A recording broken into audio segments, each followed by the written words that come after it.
আসসালামু আলাইকুম, welcome back to my channel. আশা করি আপনারা সকলেই ভালো আছেন। আল্লাহর রহমতে আমিও ভালো আছি।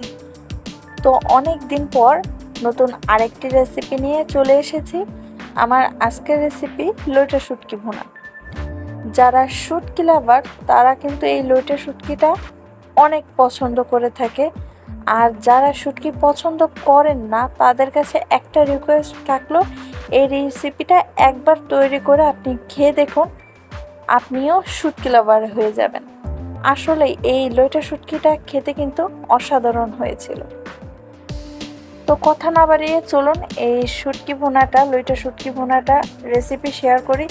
আর তার আগে অবশ্যই আমার চ্যানেলটিকে সাবস্ক্রাইব করতে কিন্তু ভুলবেন না। এখানে 250 গ্রামের মতো লইটা শুটকি নিয়েছি। এখন এগুলোকে আমি একটু পরিষ্কার করে বেছে নিব। এই পাখনাগুলো আমি ছিঁড়ে নিচ্ছি আর মাথার দিকটা কেটে আমি ফেলে দিচ্ছি। এরপর 1.5 ইঞ্চি করে আমি এটা কেটে নিচ্ছি।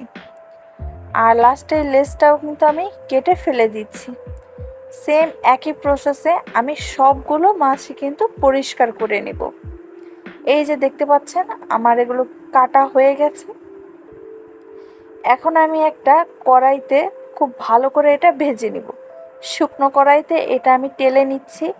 খুব তীব্র একটা গন্ধ যখন আসবে আর এটা লালচে লালচে অর্থাৎ বাদামি কালার হয়ে যাবে, তখন আমি 1 কাপ পরিমাণে পানি দিয়ে দেব। আর পানিটা এখানে আমি গরম পানিটা ইউজ করেছি। আর এভাবে ভেজে পানিটা দেওয়ার কারণে শুটকির গায়ে যে বালিটা থাকে সে বালিটা একদম নিচে পড়ে যায়। 2 মিনিট আমি এভাবে জাল করে নিয়েছি মিডিয়াম আঁচে।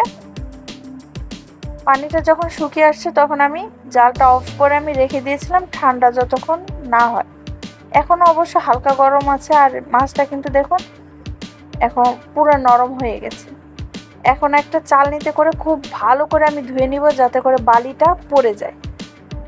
ধোয়া হয়ে গেলে আমি এই মাছটার ভিতরে যে একটা কাঁটা থাকে সেই কাঁটাটা আমি বেছে নিয়েছি। আপনারা চাইলে কাঁটা সহ রাখতে পারেন, কোনো সমস্যা নেই। এখন একটা কড়াইতে আমি পরিমাণ মতো তেল দিয়ে দিচ্ছি। এখানে আমি 1/2 কাপ পরিমাণে তেল দিয়েছি আর দিচ্ছি 1 কাপ রসুন কুচি। 2টো কাঁচামরিচ আমি এখানে কেটে দিয়ে দিচ্ছি। আপনারা ঝাল বেশি খেতে চাইলে কাঁচামরিচের ঝাল বেশি খেতে চাইলে আরেকটু কাঁচামরিচ বাড়িয়ে দিবেন। দিয়ে দিচ্ছি 1/2 কাপ পরিমাণে পেঁয়াজ কুচি। 2টো শুকনো মরিচ আমি এটাকেও কেটে দিয়ে দিচ্ছি। এখন তেলে আমি পেঁয়াজ মরিচ রসুনকে একটু নরম নরম করে ভেজে নিব। খুব কড়া করে ভাজার দরকার নেই। স্বাদ মতো লবণ দিয়ে দিচ্ছি আর দিয়ে দিচ্ছি 1/2 চা চামচ পরিমাণে হলুদের গুঁড়ো। লবণটা দেওয়ার কারণে কিন্তু পেঁয়াজ রসুনটা একটু তাড়াতাড়ি সিদ্ধ হয়ে যাবে অর্থাৎ নরম হয়ে যাবে। এরপরে দিয়ে দেব আমি 1 চামচ পরিমাণে মরিচের গুঁড়ো। এরপর দিয়ে দিচ্ছি 1/2 চা চামচ জিরা গুঁড়ো। 1 চামচ পরিমাণে আমি এখানে আদা বাটা এবং রসুন বাটা দিয়েছি। আপনারা যদি শুটকির পরিমাণটা বাড়িয়ে দেন তাহলে সব কটা ইনগ্রিডিয়েন্টসে কিন্তু একটু একটু করে বাড়িয়ে দিবেন। যেমন আদা রসুন মরিচের গুঁড়ো হলুদের গুঁড়ো লবণ সব কিছু একটু একটু করে বাড়িয়ে দিবেন। এখন আমি এই মশলার মধ্যে শুটকিটা দিয়ে খুব ভালো করে ভেজে নিব। নিচে একটু লেগে লেগে আসছে, আমি এ সময় চুলার আঁচটা একদম লো আঁচে রেখে এই শুটকিটা ভেজে নিয়েছিলাম। ভাজা হয়ে যাওয়ার পরে আমি 1 কাপ পরিমাণে গরম পানি এই শুটকির ভিতরে দিয়েছি। খুব ভালো করে এখন আমি কষিয়ে নেব। একটা ঢাকনা দিয়ে ঢেকে দিচ্ছি আর চুলার আঁচটা অবশ্যই একদম লো আঁচে রেখে আমি এটাকে খুব ভালো করে ভেজে নিয়েছি। 2 মিনিট পর ঢাকনা ওঠানোর পরে এই অবস্থা, উপর দিয়ে তেল উঠে এসেছে। এই পর্যায়ে আমি 1/2 চা চামচ পরিমাণে ভাজা জিরা গুঁড়ি দিয়ে দিয়েছি।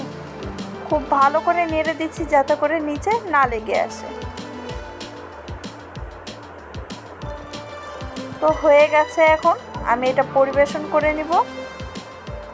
এই যে তৈরি হয়ে গেল আমার আজকের রেসিপি লইটা শুটকি ভুনা। কেমন লেগেছে আপনাদের কাছে এই ভিডিওটা অবশ্যই কমেন্ট করে জানাবেন। আর যদি ট্রাই করে থাকেন বাসায় অবশ্যই তাও আমার সঙ্গে শেয়ার করবেন। যদি আমার আজকের এই ভিডিও আপনাদের কাছে ভালো লেগে থাকে অবশ্যই লাইক করতেও কিন্তু ভুলবেন না। ইউটিউবের পাশাপাশি আমার ফেসবুক পেজও রয়েছে, অবশ্যই লাইক এবং ফলো দিয়ে আমার পাশে থাকবেন। তো আজকের কথা বাড়াচ্ছি না, এখানেই বিদায় নিচ্ছি। সকলে ভালো থাকবেন, সুস্থ থাকবেন, আমার জন্য এবং আমার পরিবারের জন্য দোয়া করবেন। আল্লাহ হাফেজ।